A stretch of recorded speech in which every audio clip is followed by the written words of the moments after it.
everyone, Sam here, otherwise known as FPL Pricey, and today we're going to take a look at some of the key players that we're all going to be discussing ahead of game week 36. And I don't want to waste too much time today, I want to get right into it. First up, let's talk about Bruno Fernandes. Now, obviously, was a very hot topic going into game week 35 and didn't really get the points that maybe buyers would have been expecting. However, the performance itself was really, really strong. He ran the show, was unlucky not to get something out of the game, got an XA of over 1, which is incredibly difficult to do. XG, you can kind of accumulate through golden chances, penalties, things like that, whereas XA tends to be quite difficult to rack up considerable numbers in. And Bruno Fernandes getting an XA of over 1 in one particular game is quite incredible, especially considering he didn't even get an attacking return. So very unlucky not to get any points.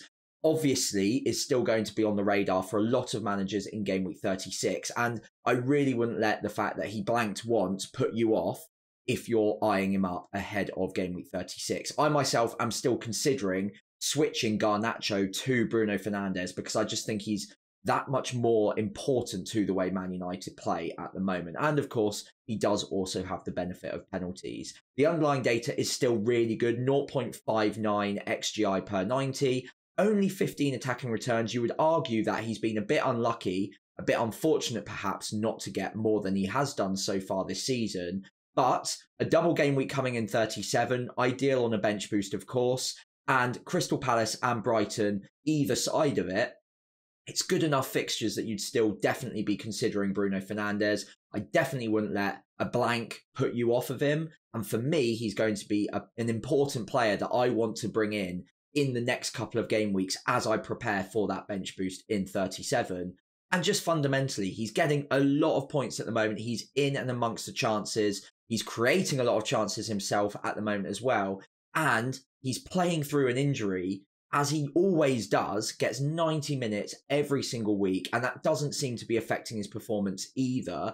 This guy, you can kind of rely on to just farm the chances, farm the XG, farm the XA, and just play 90 minutes week in, week out. So ticks all the boxes for me. Even though he did obviously fail to get an attacking return in game week 35, I'm still very interested in him ahead of 36.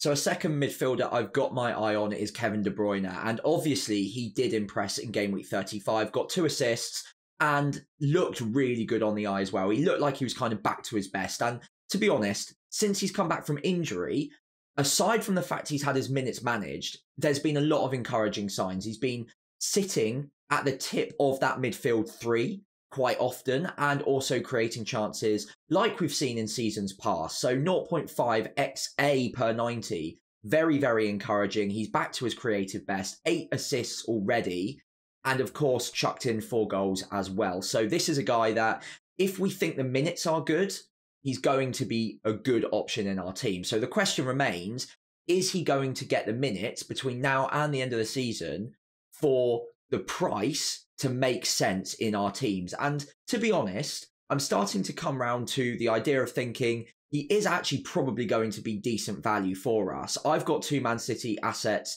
both attacking, Foden and Haaland at the moment, and I've still got that spot for a third City asset. Now, I could go triple attack with Kevin De Bruyne. I could also look at a defensive asset as well because I do have defensive issues. But for now, Kevin De Bruyne is a player that is really tempting me for the attacking upside. And Man City are going to want to put out their strongest 11 for the last 4 weeks of the season. They don't have to worry about any other competitions until the season is over now. Obviously, they've got the FA Cup after game week 38. But between now and then, all they've got to worry about is the league. So barring some sort of injury, Kevin De Bruyne should be in line to start most, if not all, of the matches now. And the run is pretty good. Wolves at home, that's absolutely fine as a fixture. West Ham at home in game week 38, again, absolutely fantastic. And in the middle, they've got the double game week of Fulham away and Spurs away. We know that both of them are capable of leaking goals.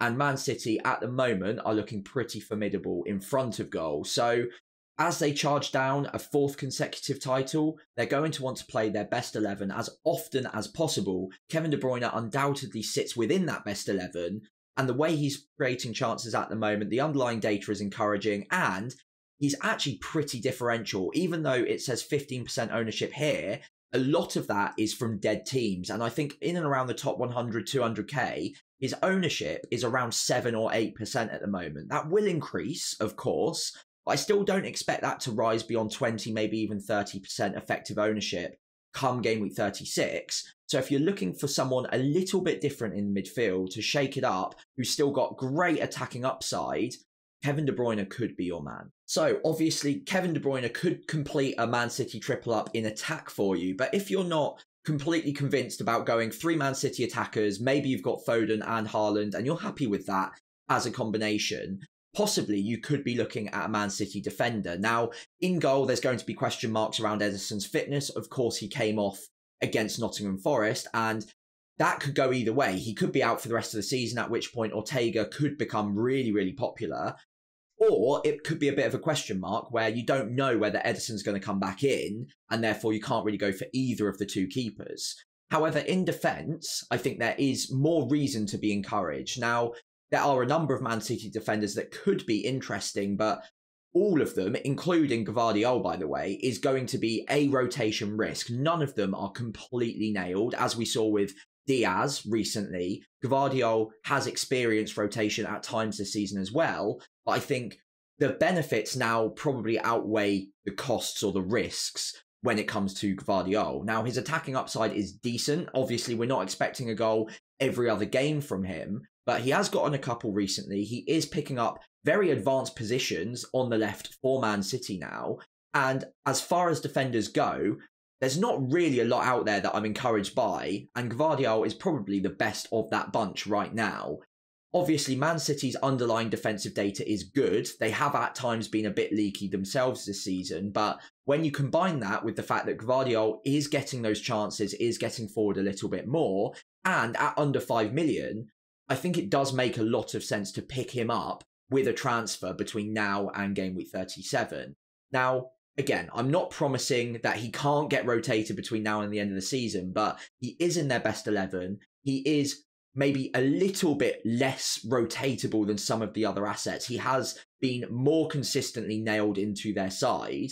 So whilst it's possible that he does get a rest or reduce minutes in 1 or 2 of the games, I think it's less likely than some of his other teammates, and therefore I would probably be quite tempted to pick him up in game week 36 or ahead of game week 37 on the bench boost as well. There's always going to be risk attached to picking up a Man City defender, but I think Gvardiol could pay off that risk with the attacking upside he's got. And Man City have been a bit better defensively recently as well. So another player I would be really interested in to complete the Man City triple up. Obviously, Foden and Haaland come first. After that, you could look at KDB, you could look at Gvardiol, or, of course, you could look at the likes of Kyle Walker as well. For me, I prefer the upside of Gvardiol, and that's the way I would probably play it if I was looking for a defensive transfer this week. So I'm going to now spend the next 5 minutes talking about 2 different Arsenal assets who maybe we need to reconsider a little bit. A lot of you out there probably wouldn't have even sold the Arsenal assets knowing that they're clearly going for a title. They're clearly a very, very good side. But a lot of managers out there, including myself, have gotten rid of the likes of Bukayo Saka, for instance, either on a wildcard or with free transfers between game week 32 and now. Now, obviously, performed really, really well today against Spurs, did a very good job, and they did come out with a victory eventually, obviously going 3-0 up, getting pegged back a little bit, but still, overall, a pretty impressive performance. And with Bukayo Saka in mind for a second, I still think there's a decent argument to be picking him up or including him in your squad between now and the end of the season. Now, the data is still phenomenal, going at a rate of 0.8 XGI per 90, just a shade under now, but still very, very encouraging. On penalties, 26 attacking returns for Saka as well, and over 200 points again. Saka is a phenomenal pickup. The only problem, the only mark against him is that, unlike a lot of other midfielders, he doesn't have a double game week in game week 37. And that is what has put off a lot of managers. Now, myself included, I've gotten rid of him. So I am now in a bit of a situation where I'm considering whether or not I've overplayed the fact that game week 37 is coming, and just getting rid of such a good asset ahead of a double game week could be maybe a little bit narrow-minded of me. I don't know whether maybe I've gotten rid of him a little bit too soon, and now I'm starting to rethink that. Bournemouth at home is arguably a captainable fixture for Saka as well. If you're not tempted by the likes of Haaland this week, you could look at Saka as a bit of a differential captain, especially now that a lot of managers in the higher ranked tiers have gotten rid of him. After that, obviously, no double game week in 37, but it is away at Man United, who do themselves concede quite a few chances, quite a few goals. And then Everton at home in game week 38 is phenomenal. So overall, Saka is still going to be a decent pick, and actually probably better than a decent pick, a good pick between now and the end of the season. It's just whether or not we think that the midfield alternatives that we've picked up recently are going to outplay him in 4 games when he's only got 3. And that Man United away fixture in game week 37, when a lot of managers are bench boosting, there are a lot of good players in those 6 doubling teams in midfield that probably do beat him in game week 37. But across the 3 game weeks, I'm not so sure. I'm wondering now whether Saka was a player that maybe I shouldn't have gotten rid of in the first place. But again, maybe that's just hindsight bias. Maybe that's just the fact that he has done well in game week 35. And again, maybe I should just stay the course, hope that the midfielders that I've picked up with double game weeks, with good underlying data, do actually outperform him between now and the end of the season. And to be honest, it's going to be quite hard to pick him up now. But I think, considering the data, considering how well he has performed this season, I would have nothing against picking him back up now, even without that double game week in 37. So another Arsenal midfielder I wanted to give a little bit of an honorary mention to is Kai Havertz. Now, if you're looking for a differential to help propel you up the ranks quickly between now and the end of the season, Kai Havertz could be your man at just 7.4% ownership. And just at 7.4 million as well. He's cheaper than Saka and has been just as, if not more, explosive than him in recent weeks. Now, this data is encouraging. 0.41 XG per 90 and combined to 0.53 XGI per 90 across the season. But it is worth noting that that's the average XGI per 90 over the entire season. Whereas, more recently, he has been playing out of position as a centre-forward for Arsenal. And that data is increasing week on week at the moment. And it's important to note that in his last 11 matches in the Premier League, he's gotten 14 attacking returns. So this guy is on fire at the moment for Arsenal. Undoubtedly, their number 1 option up front right now too. So if you want to go differential, Kai Havertz could be the guy. Good fixtures, like I mentioned with Saka as well. Bournemouth at home, Man United away, no double game week, obviously. That is the problem here. But as a combination of 3 game weeks, I don't think it's that bad at all. And I certainly wouldn't rule out having a player with his pedigree at the moment and in his sort of form between now and the end of the season just because they don't have a double game week. It will be tricky for him to match up or beat some of the double game weekers in game week 37 alone. But across the 3, I think he will hold his own. And Arsenal are a phenomenal team going for the title at the moment. They're going to put out their best 11 week in, week out. Havertz is definitely a part of that. And playing out of position up front for Arsenal at 7.4 million with this sort of underlying data is very, very encouraging. And it's an opportunity that I think most of us, including myself, quite likely to miss out on. But you don't have to. You could look at it as a differential option. And I certainly wouldn't discourage anyone, if you're looking at him at the moment as a differential option, I'd definitely be considering it. So another player that I'm certainly not ruling out between now and the end of the season is Ollie Watkins. Now, I got rid of him, I think back in game week 30 on my wildcard, and at the time, I thought that would be the last time I owned him between now and the end of the season. But Ollie Watkins is a player that, despite having no double game weeks, is certainly still on my radar as a bit of a differential at this point. The ownership is high, 41%, but that is mainly, again, just dead teams at the moment. Teams that maybe you don't need to worry about in your mini leagues or in your ranks at the moment. So Ollie Watkins could be a differential for you. And it's important to remember just how good he's been this season. 36 attacking returns at a 0.6 XGI per 90, not even on penalties either. So that's even more impressive. And okay, yes, he doesn't have a double game week. Yes, the fixture ticker itself doesn't look like a sea of green. But if you look at each of those fixtures individually, I don't think there's anything to be particularly scared of if you're looking for attacking returns from him between now and the end of the season. Brighton look like a team that are all at sea at the moment. I expect Villa to score goals in that game. Liverpool as well are going through a lot of issues at the moment. And again, I expect Ollie Watkins to get plenty of chances in that game.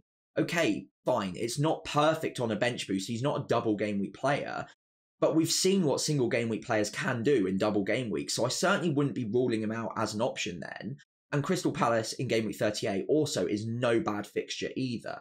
Now, if we go back and reflect on him versus some of the double game week options, especially with game week 37 in mind, two of the strikers kind of pick themselves at the moment. I think most managers will be looking at Alexander Isak and Erling Haaland. So those are two of the three spots. But that third spot, I'm not convinced that Ollie Watkins can't sneak in there as the third best option.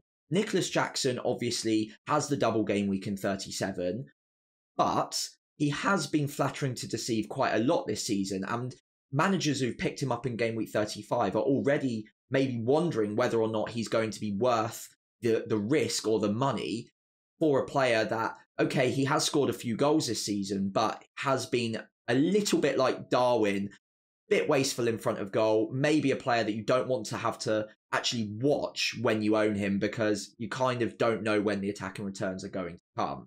Ollie Watkins has been consistently hitting the back of the net this season, will be vying for a place in the Euros team for England, of course, and Aston Villa have a lot to play for at this point in time, which you can't really say about the likes of Chelsea. Maybe Man United you could if you're looking at Rasmus Højlund, but he himself hasn't been in good form recently either.